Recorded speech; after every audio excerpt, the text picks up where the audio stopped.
Thank you for joining me on the mission to help people stop unquitting fitness. I hope that you enjoy this guide that you have just downloaded, showing you the top 3 unspoken reasons that the clients are leaving and why they're not coming back, and all of the strategies that you can use as a fitness professional to help partner with your clients today. This video tutorial is going to walk you through the guide step by step and bring some of the concepts to life so you can help get your clients back to fitness too. I'm Dr. Meredith Butalis. You may be familiar with me from many of my articles out there in Experience Life, Strong Magazine, NutriShop Learning Center, Personal Fitness Professional, and many others. I'm the creator of the 16 Continuing Education Unit Online Fitness Comeback Coaching Certification, author of the Mobility Stability Equation book series, and host of the Fitness Lifestyle for Busy People podcast, with Season 1 focusing on the community and the upcoming 2021 Season 2 focusing on fitness professionals. And at first, when I was reading the statistics about 60% of people saying that they didn't want to return to fitness or had no plans to, I said, wow, that's a lot of people quitting. And then in all of my patients, I was asking them about fitness and interests in fitness, and almost 100% told me they have fears. And they shared all these fears with me. So I'm going to share a very, very small snippet here in this guide with you today, the top 3 fears. So let's uncover those fears by diving right into your guide, the top 3 unspoken reasons your clients quit fitness, and we're going to go into your fitness coaching comeback plan. Reason number 1, your clients are being pushed too hard. Your clients are driving, you're driving, everybody wants to make up for the lost time, but suddenly motivation vanishes and your client leaves too. Number 2, we're picking up where we left off. We're beginning with our last program that client was able to do, and a couple weeks later the client gets injured and disappears. And number 3, comparison. Not necessarily to others, but self-comparison. This leads to the realization that we aren't where we used to be, so why bother? Let's dive into a little more detail on each one and what you can do to help your clients today. As fitness coaches, our intent and our heart is in the right place. We want to help our clients get back to fitness as fast as humanly possible. So in doing this, we encourage our clients to make up. We say, let's do 2 a days, let's do 3 a days, let's do this extra workout, let's get together on the weekends, let's work out 7 days a week, let's do this. We use phrases like, your mind quits before your body. Keep going. We become our clients' best cheerleaders. And what happens is that after a few weeks, our clients feel exhausted and drained and they can't keep up. And instead of letting you down, they just silently vanish. What's more effective is educating your clients on a return to exercise science-based plan that leads to a predictable return of stamina, strength, power, and weight loss at achievable and safe rates. Many of our clients want to return to some kind of cardio workouts, which is fantastic, but I am seeing so many injuries right now that shouldn't occur. So somebody started hiking and they went hiking for 15 miles in one weekend, and all of a sudden they broke their feet. Their feet fractured just from doing too much too fast. I'm seeing a lot of cycling injuries and walking injuries and running injuries, just because people say, what's accessible to me right now? So let's do this. And let's do prehab instead of rehab. This return to cardio plan shows you exactly how to guide your clients through a return to cardio program. If it's too intense, you can always break it up into small 10-minute chunks or break it down even further. But the general fitness client, you want to perform each week here 3 times through. So example, Monday, Wednesday, Friday, before progressing to the next week. You want to start slow. So let's say your client wants to do a little high intensity work or jog or run or go fast on an elliptical or a bicycle. What you do is you walk for 4 minutes or go low intensity for 4 minutes, and then run or go high intensity for 1 minute. Repeat the cycle 5 times through to complete your workout. Then do that workout again 2 additional days on non-consecutive days to allow the body to recover before moving to the next line. Now, not everybody's going to progress at the same rate. So if you need to spend 6 or 7 or 10 workouts on the week 1 workout before you move on, that is completely fine. If your client's having residual soreness or soreness in places that doesn't correspond to muscles, it tells you simply slow down. In our return to resistance training, we want to make sure we include 6 to 8 exercises for the total body. If you want to do splits, that's fine. This just gives you a basic framework from which you can individualize the selection of particular exercises that your client enjoys to get a total well-rounded whole body routine. The key point here is that I'm not switching my exercises every workout. Instead, I'm following science. So in week 1, I do 3 sets of 10. In week 2, I do 3 sets of 12. In week 3, I do 3 sets of 15. And in week 4, I do 3 sets of 20. So this is an endurance-based progression for your resistance training. When we get back to fitness, we need to build that stamina, that base, that strength in our ligaments and tendons and joints before we're ready to take on the heavy load again. You pick the load by saying, what can my client do for 3 sets of 10? Safely, effectively, with proper form. That's how you set the weight for each exercise. Be sure if you're doing total body that it's on non-consecutive days to allow a recovery day in between. Otherwise, you need to use splits, like upper body Monday, Wednesday, Friday, lower body Tuesday, Thursday, Saturday. We have so many clients coming back with weight loss goals. We want to be realistic with them on the front side, especially if they've been yo-yo dieting or skipping meals or dropping their caloric intake to the 1200 to 1500 range. We want to be realistic that safe weight loss is going to be 0.25 to 2 pounds per week. And if they've been doing a lot of yo-yoing and skipping meals recently, it's going to be on the slower side. If they have a lot of weight to lose, like 100 pounds, it's probably going to be on the faster side initially, but then slow down. We also want to give our clients a heads up that resistance training increases your metabolism, but muscle weighs more than fat. So your scale might go up, but your clothing size might be going down, which is why picking a secondary measure like bioelectrical impedance or calipers might be helpful for your client so that they can see the measurable progress. Moving on to key reason number 2. So picking up where we left off. It's tempting. As a coach, we say we can individualize the starting point. We don't use any routines or rote programs that we give to multiple clients. We want to be individual. So we simply pick up that client's last program, say, I don't want to charge them for a reassessment, and I don't want to spend a lot of time designing a program they might not be able to do. So let's just pick up with something familiar. So our actions are we simply skip the reassessment, we grab that program, we're ready to go. The client seems okay. Maybe we make a fine tuning here and there, but the client says, yeah, this feels good. You look at it, you say, yeah, this looks good. And you do it 3, 4, 5 workouts, and all of a sudden the client's gone. And what happened is that the old program doesn't really honor the body's changes with their time away. There's new muscle imbalances, there's new mobility deficits, and if you couple that onto their old volumes and intensities, the client is going to get injured. What we need to do instead is at least some basic assessments, and I'll show you just a few do anywhere assessments that you can use to help your client get started at the right point for their individual bodies. Now, this might be a bit oversimplified, but I want to give you something that you can use right now, regardless of your fitness training background, and right now with your clients, regardless of where they are trying to train at. So cardiovascular assessments, if your client doesn't walk much, you could do a 6-minute walk. If your client is an avid walker, they've been walking at least half a mile or a mile a day, you could do the Rockport walk test. If your client's been jogging, you can do a 1.5-mile run test. Now with any of these, if you see that the heart rate isn't going up, the client's getting cold or clammy hands and dizziness and pain, please stop. I don't go into these right here. You can look these up online or the Fitness Comeback Coaching course. But the gist of it is after you conduct the test, you conduct a calculation to estimate their VO2 score. And then you can look up their estimated VO2 by age and gender. And if they are within the range here, you can start with a zone 2 workout. If they're above that, start with a zone 3 workout. If they're below that, start with a cardiovascular zone 1 workout. That means that if they are within this range or above, you're going to be doing some interval training. And if they're below, you're going to stay below their anaerobic threshold.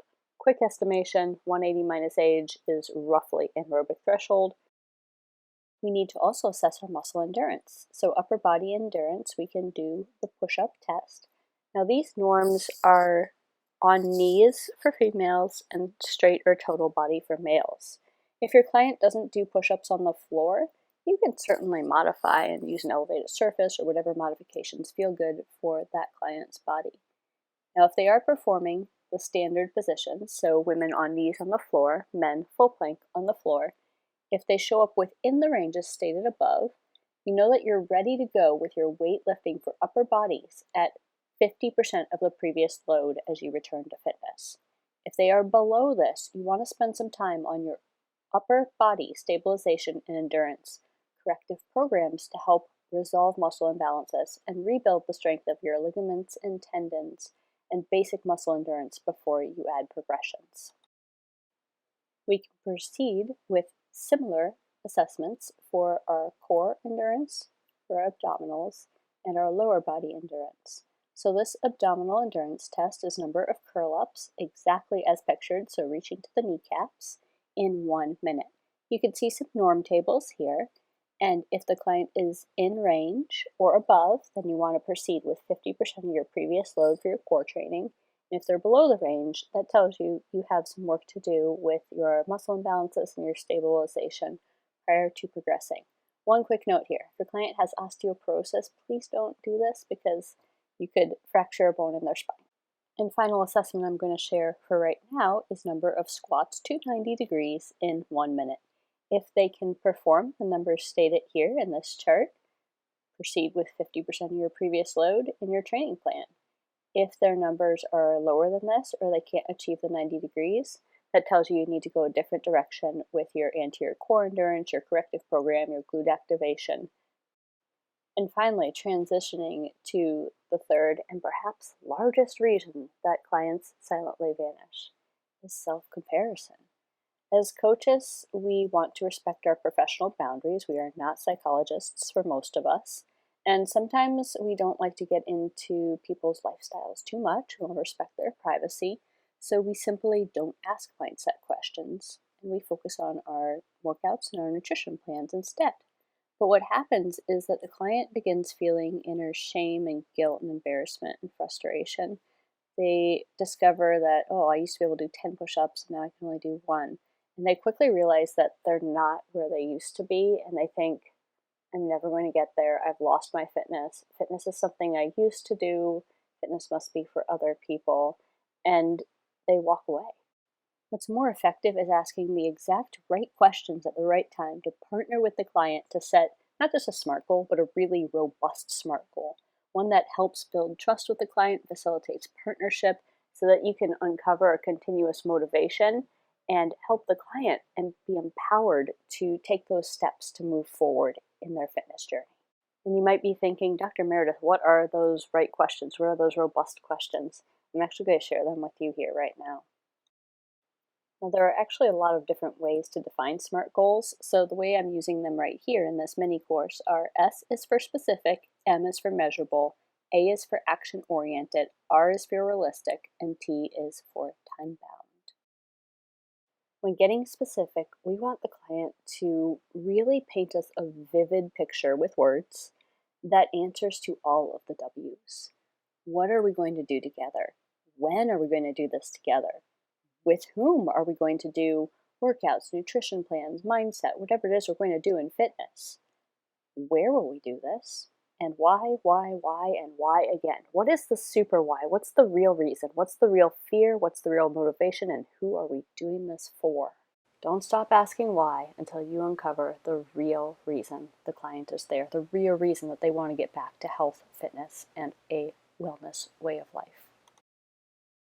Measurable. It is so easy for us as professionals to avoid the measurable. There's the saying, the proof is in the pudding, which means when you assess something, it's going to tell you whether you are going 1,000 miles an hour in the right direction, whether you're trickling in the right direction, or whether you are headed the other way. But if we avoid measurement, we don't know which direction we're going. And it's better to discover earlier than later if we need to pivot or adjust the goal or find a new goal. So some things that you want to look at are, how are we going to know when we are there? How are we going to know we achieved your goal? And I used to always think, well, that's a silly question to ask. Isn't it obvious? Strangely, it's not. Think about a time that you achieved a goal that you set out on, and by the time you got there, you didn't even remember what your goal was in the first place. Second question is, how will we measure supporting steps? So for example, what's the frequency we are showing up for our workouts? When will we measure these things? And I have to admit, I'm not a huge fan of having remeasurement days. And the reason why is because clients know how to buck the system. They know how to avoid food. They know how to avoid water. They know how to make the numbers look right when that's different than the reality of their lives. So I usually sprinkle the measurements throughout our training plan at reasonable frequencies so that we can actually see the change. We also want to pick measures that carry meaning for that client. So for example, if you want to do a 1 repetition max, but the client has absolutely no interest in lifting for strength or lifting for power, it doesn't really make sense. We want to think about things that can be used as motivators. So if we're only using a scale, maybe it's a good idea to also use a bioelectrical impedance scale, an in-body scale, or some calipers to see it's not just about weight loss, but maybe we have a fat loss goal. And we need to know the standard error of measure in our measurement tools. So for example, standard calipers have a 3% measurement error. What that means is that if you assess somebody's body fat at 10% on Monday, Tuesday it might be 13%, Wednesday it might be 7%, because there's an error that is inherent to our measurement, and it goes 3% in each direction. So all of those examples mean that we've actually made no change. We also want to make sure that the frequency of measure matches what we're trying to do. So for example, doing body caliper measures every day really doesn't make sense. Generally, unless somebody's competing in a physique transformation contest, I would only assess the body calipers ideally once a month, maybe every 2 weeks if they were really committed and all into a new transformation program. The action orientation really answers the hows. How will you gain knowledge for the process? How will you gain the necessary skills? What resources do you need? What time, what people, what equipment, what space, what finances? This is like our planning phase so that we can take steps right away to move forward. This doesn't have to take a whole week. It can take a matter of minutes of discussion with your client. Now we move into R for realistic. This is where the most questions lie because we need to discover if the goals are congruent with our clients and their lifestyle. So questions we want to ask is, how exciting is this goal for you? What are you giving up to get to the outcome? And is giving those things up okay with you and your family and those that are around you? Are the rewards of doing this greater than the risks? How ready are you in your mind and your body to support this effort? Is the goal within your locus of control? Because if it's within somebody else's, we need goals that are within our own locus in order to move forward. Is the goal congruent with you and your other goals and values? Because if we find that incongruence, our bodies are always going to be off and fighting in the other direction. And is this goal one step up from where you are today? It might be one step up from where you were 10 years ago. So for example, I have clients that say, I would really love to run again. And I say, when's the last time you ran? They said 3 years ago. I go, well, we can work towards it, but we need to pick another goal in the meantime that's one step up from where we are today. Having those one step up goals is absolutely key to helping clients realize that autonomous success that compels them and keeps them moving forward. And finally, our goals need to be time bound. This is where we get out the calendar and we start mapping it out, literally. Put the steps on the calendar, block out the time for the workouts, the meal prep, the processes, whatever it is that goes into moving towards this new goal. Schedule some makeup days, schedule them in advance. So if Saturday is your off day, just know that if you miss something during the week, that's the day that you have the opportunity to make it up. Make sure you cross out any vacations, any planned time away, because that's going to adjust the time frames in which you can realistically move forward. And finally, if the SMART goal is more than 30 days away, add some smaller SMART goals in the meantime. Having those smaller 30-day chunks is what keeps people motivated to moving forward. So, in summary, the foundation for your fitness comeback coaching success lies in answering to these 3 reasons to go from vanished clients that have quit fitness to clients that are super engaged and excited about their new journey forward. So, start with fitness comeback coaching progressions instead of pushing your clients to lose motivation by just trying to make up for lost time. Number 2, assess, don't guess. Because clients get injured when you just pick up their previous fitness programs. And it doesn't happen right away. Most of the time, it's 3, 4, 5, 6, 7 workouts in. And finally, set robust SMART goals instead of avoiding mindset and lifestyle training and conversations. I really hope that you've enjoyed this guide to help bring your clients back to fitness. And I hope that it sheds some light on the unspoken reasons. It's not that they lack motivation or that they're afraid of going out in the community. There's so much more to it. We've just begun to shed the light here. And when you're ready to take your coaching to the next level, discover more of those reasons and more of those strategies. Say exactly the right thing at the right time that resonates with your clients so they know, oh, I'm not a comparison to my past. This is the way forward. This is where I'm at. I'm going to embrace it. I'm going to respect it. I'm going to set new goals. And I'm going to do it in a new way, honoring the person I am today. You're going to be that right coach that has exactly the right cue at the right time so the person says, oh, I feel great moving in my body. And you're going to uncover that endless motivation for PR after PR in fitness. If you are ready to take that next step, I invite you to join me in the Fitness Comeback Coaching certification with 16 continuing education credits to renew your certification today.